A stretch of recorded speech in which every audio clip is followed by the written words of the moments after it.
Okay, so imagine this, not like this would ever happen. You're running late, you get to the pickleball court, you didn't have time to stretch, it's raining out, kids crying at home, you're late on your taxes, a lot of stuff's not going right. So how do you make sure you get out there, perform your best, and not pull a hammy or tear an ACL or something like that? All right, well, I've got a quick warm-up for you, lower body warm-up right before pickleball, minimal amount of work, best bang for your buck. Don't need equipment, don't need to lay on the ground. You really don't even need your car or your tailgate. You can just do it anywhere. Okay, so I'm giving you 3 lower body moves. I'm gonna explain why, what they do, and how they give you the most bang for your buck in the minimal amount of time. All right, move 1 is a standing hip flexor stretch with rotation. Okay, what it looks like quickly here is that we're going to a split stance and we're going to reach across to the leg that's forward like this. Why? When you think about pickleball, whether you're going to your right-handed forehand, here. You go to the backhand, here. We're doing a lot of split stance and rotating. So we want to make sure that we're opening up the hips and allowing ourselves to be able to rotate through the shoulders appropriately. So I'm going to show you this with my right leg back first, left leg forward. The big thing here is you want to make sure that you tuck your tailbone, right? So if you look at my belt line here or my elastic waistband, I want to think pull belt buckle up toward the nose or tuck the tailbone. Or if this is a bucket, you want to make sure the water's not out of the bucket, you want to bring it in the bucket, right? So I'm going to tuck that tailbone under. Immediately I get a subtle stretch here. But if I rock my body forward a little bit, I'm going to feel a little bit more tug there. If your butt's just sticking out like this, there's not going to be anything in the hip there. So tuck that tailbone, squeeze that glute. We're going to rock forward and rock back motion first.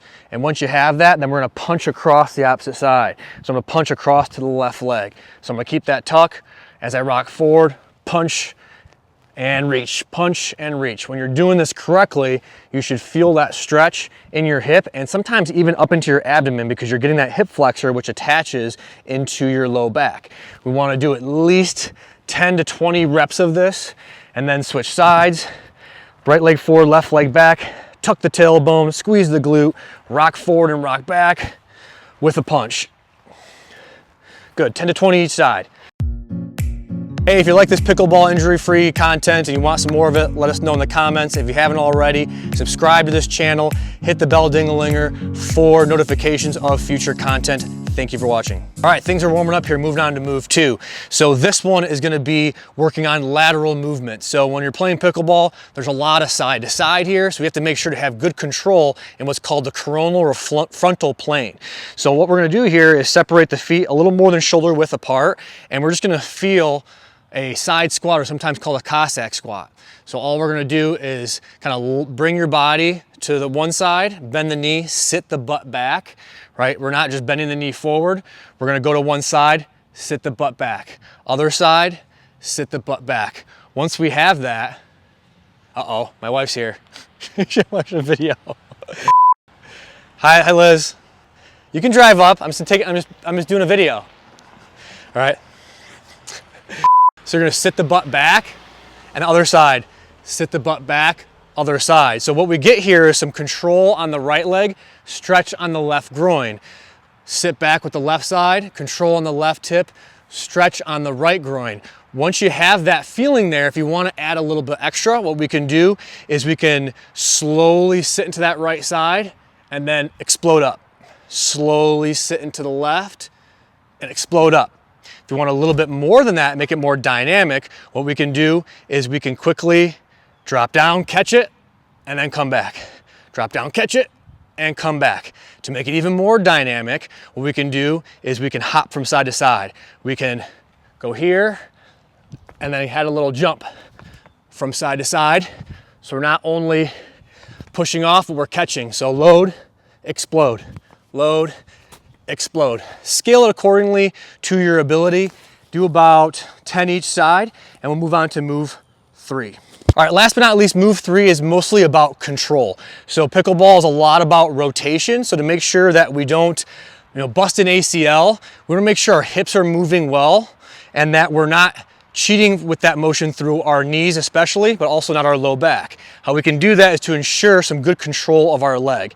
So with this drill, what we're gonna do here is we're gonna make sure that the knee is over the foot and the hip is over the knee. So 1, 2, 3, all in a line here.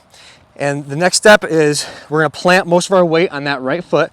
This left leg's gonna be sort of a pivot foot. And what I want you to think about is that your belt line, your elastic waistband, is rotating over your hip. So you're opening and closing your hips. So we'll use my racket as reference. So I'm rotating the hip in and then rotating out. So this is external rotation, internal rotation, back and forth without letting the knee move. Because if we don't have good control of the hip, what's gonna happen is when I open up, knee comes with, asking for a knee issue. And if I rotate internally, knee goes out that way. So you wanna mitigate the weeble wobble from side to side. Entire foot flat, no toe curling. 1, 2, 3 in a line. Rotate in, rotate out. Hands on the hips. When I dip, you dip, we dip. Here, I'm gonna rotate in and rotate out. Rotate in and rotate out as far as possible. This is more challenging than it looks, but when you get the full range of motion, you'll really feel the groin and hip muscles working, and now you're really stabilizing and controlling that newfound range of motion from those stretches. Now go out, dink, dunk, slam, and do whatever and score points, and you play injury free.